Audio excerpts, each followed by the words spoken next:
नमस्कार साथियों।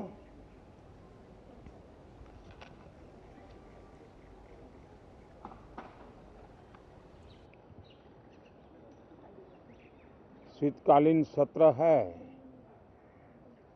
और माहौल भी शीत ही रहेगा।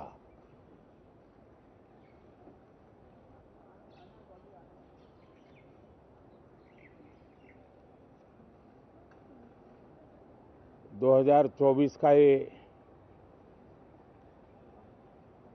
अंतिम कालखंड चल रहा है।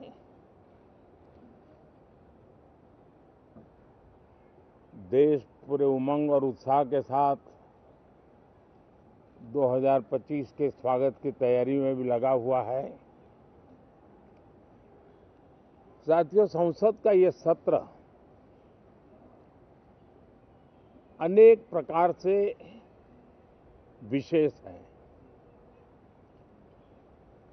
और सबसे बड़ी बात है हमारे संविधान के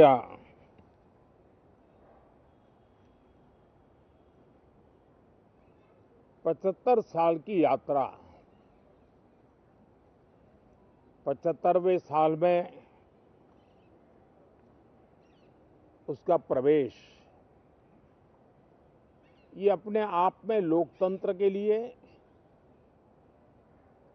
एक बहुत ही उज्जवल अवसर है। और कल संविधान सदन में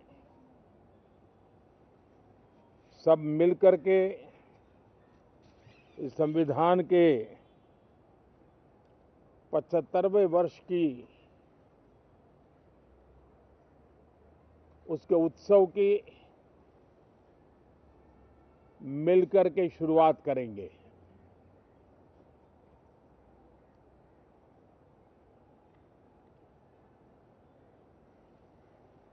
संविधान निर्माताओं ने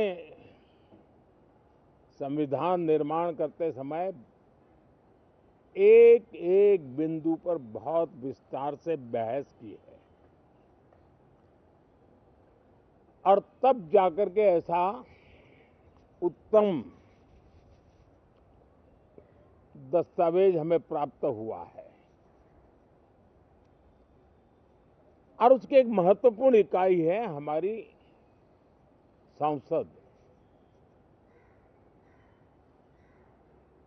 हमारे सांसद भी और हमारी संसद भी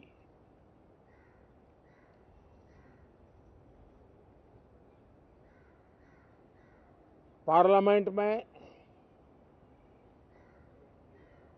स्वस्थ चर्चा हो,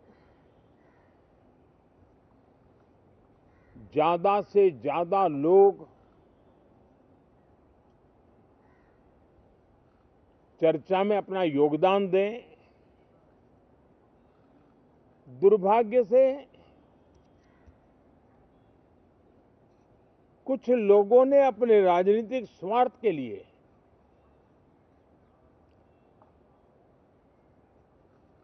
जिनको जनता ने अस्वीकार किया है, वे संसद को भी मुट्ठी भर लोगों के हुड़दंगबाजी से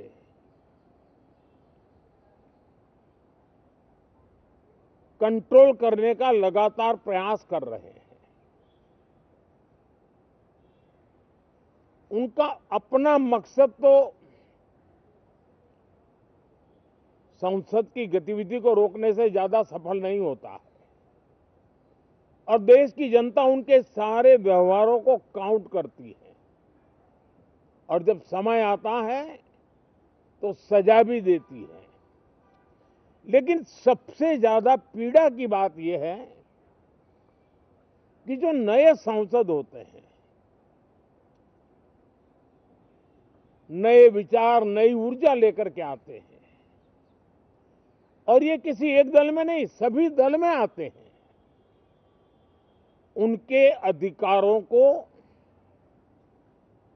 कुछ लोग दबोच देते हैं। सदन में बोलने का उनको अवसर तक नहीं मिलता है। लोकतांत्रिक परंपरा में हर पीढ़ी का काम है आने वाली पीढ़ियों को तैयार करे, लेकिन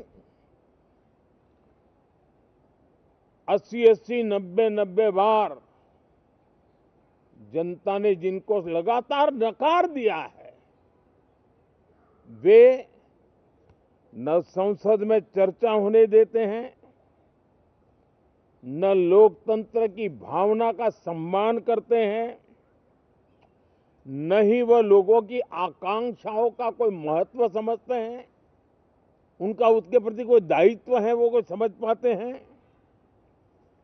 और उसका परिणाम है वो जनता की उम्मीदों पर कभी भी खरे नहीं उतरते हैं और परिणाम स्वरूप जनता को बार बार उनको रिजेक्ट करना पड़ रहा है।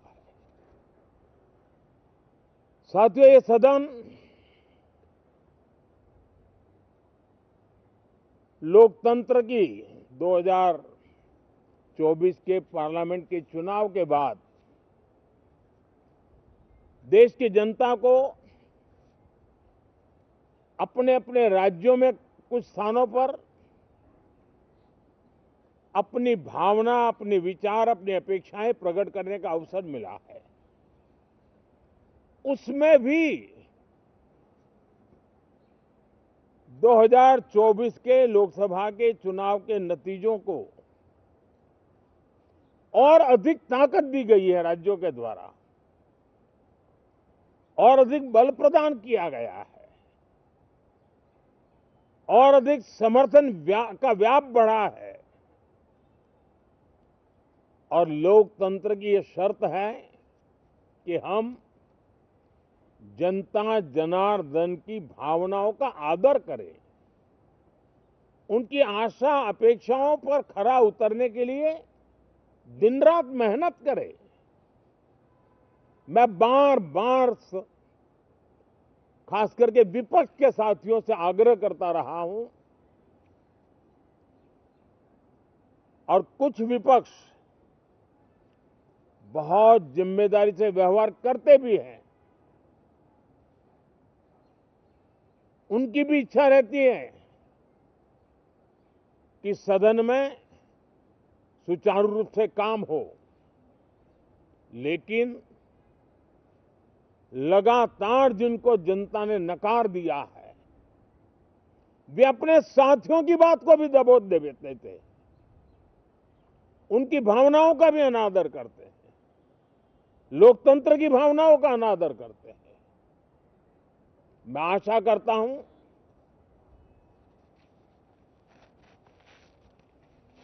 कि हमारे नए साथियों को अवसर मिले। सभी दल में नए साथी हैं, उनके पास नए विचार है, भारत को आगे ले जाने के लिए नई नई कल्पनाएं हैं। और आज विश्व भारत की तरफ बहुत आशा भरी नजर से देख रहा है, तब हम संसद का समय का उपयोग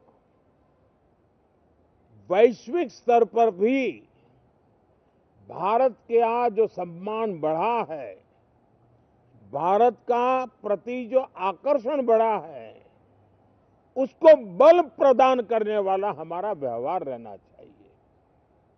विश्व के अंदर भारत को ऐसे अवसर बहुत कम मिलते हैं जो आज मिला है, और भारत की संसद से वो संदेश भी जाना चाहिए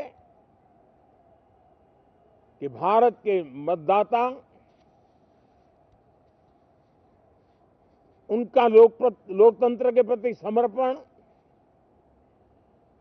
उनका संविधान के प्रति समर्पण, उनका संसदीय कार्य पद्धति पर विश्वास, संसद में बैठे हुए हम सबको जनता जनार्दन की इन भावनाओं पर खरा उतरना ही पड़ेगा। और समय की मांग है, हम अब तक जितना समय गंवा चुके हैं उसका थोड़ा पश्चाताप करें और उसका परिमार्जन करने का उपाय यही है कि हम बहुत ही तंदुरुस्त तरीके से हर विषय के अनेक पहलुओं को संसद भवन में हम उजागर करें। आने वाली पीढ़ियां भी पढ़ेगी उसको, उसमें से प्रेरणा लेगी।